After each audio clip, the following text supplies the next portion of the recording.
The extremes of spring on full display in the Beehive State. Floods and fire, and both predicted to continue as our temperatures keep warming.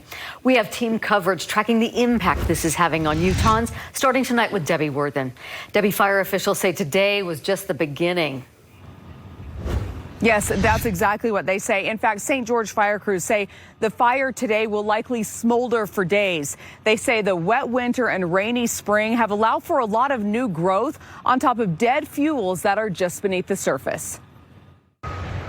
I look down the hill and I'm like, that's our farm. This brush fire was fire located into the river bottoms, creating quite a scene in Washington County. There were some people trying to put drones up in the air. When Robin Johnson first saw it from a few miles away, she rushed home. So I got down here as fast as I could. She was relieved to find it was across the Virgin River, not threatening anything other than brush. Robert Stoker is the fire chief in St. George. We've had several fires in this area over the past several years. He knew barns and corrals were threatened, so the challenge for his teams, erratic winds. As the wind shifted, we did have some homes threatened in the Springs and also in a new housing development north of us. Keeping people out of the area, another priority. The smoke, when that wind shifts, it can be blinding to our staff and to people that are in the area. The fire burned hot with that dense smoke for nearly an hour. Stoker says he expects this fire season to be tough, with lots of new vegetation from the wet winter and rainy spring. We just caution all of our residents and visitors,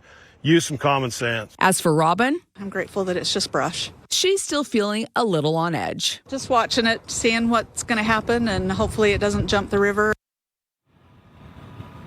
Now, the fire chief says that fire is 100% contained tonight. It burned 40 acres. At its peak, there were about 100 homes that were threatened, but no homes were damaged and no reported. While it appears it was a controlled burn, the official cause is still under investigation.